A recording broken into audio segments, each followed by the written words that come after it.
আসসালামু আলাইকুম। আপনারা সবাই ভালো আছেন? আমি এইভাবে বারবিকিউ করি।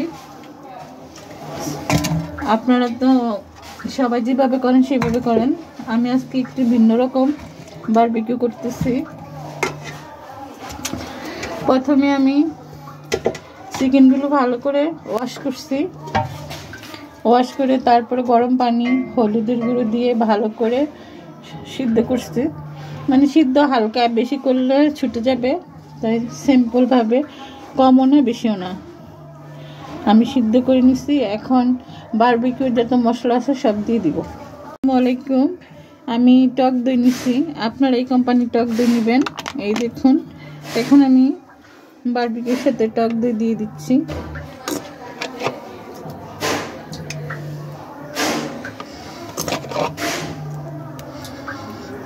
আপনারা দিয়ে দিবেন। পেঁয়াজ বাটা দিয়ে দিলাম, রসুন বাটা দিয়ে দিলাম, আদা বাটা দিয়ে দিলাম। এখন আমি মাংসের মশলা দিয়ে দিব,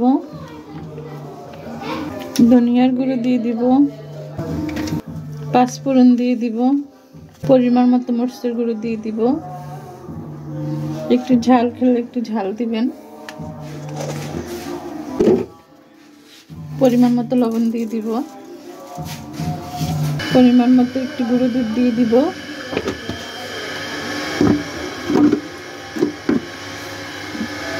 পরিমাণ মতো চিনি দিয়ে দিব। এখন সরিষার তেল দিয়ে দিব।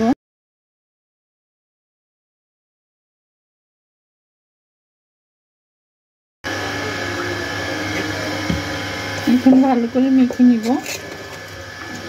ভালো করে মেখে রেখে দিব। আর সন্ধ্যার পরে আমরা বারবিকিউ করব।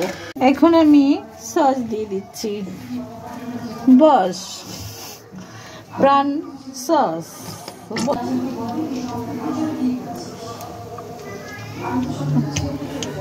আপনারা পরিমাণ মতো সস দিয়ে দিবেন।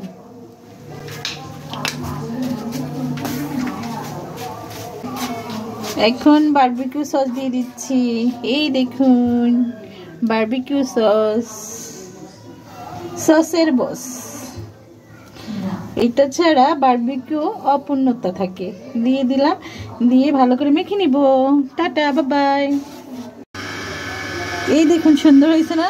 এইভাবে আপনারা করে রাখবেন আর 4 ঘন্টা রেখে দিবেন, তারপরে বারবিকিউ দেখবেন। ওকে, ভালো থাকো। এই দেখুন, এখন আমরা পদ্ধতিতে বারবিকিউ বানালে অনেক স্বাদ, অনেক মজা। দেখুন কিভাবে বানাবেন। সরিষার তেল দিয়ে দিলাম, দেখছেন কিভাবে আমি 4 ঘন্টা সবকিছু মেখে রেখে দিছিলাম। এখন দিয়ে দিচ্ছি।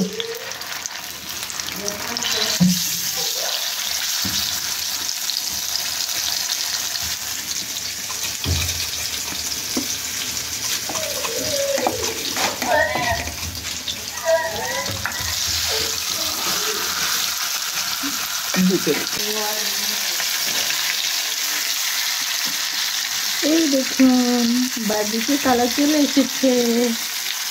এই দেখুন, আমার ঘরোয়া পদ্ধতিতে বারবিকিউ।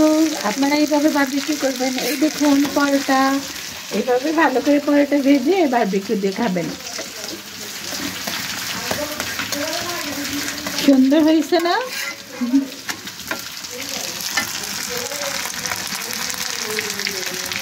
এই দেখুন আমার বারবিকিউ কালার কত সুন্দর হচ্ছে না? আপনারা এইভাবে করে খাবেন। ওকে, টাটা। অনেক সুন্দর হয়েছে না? আপনারা এইভাবে করে খাবেন ঘরোয়া, এত কষ্ট করার কোনো দরকার নেই।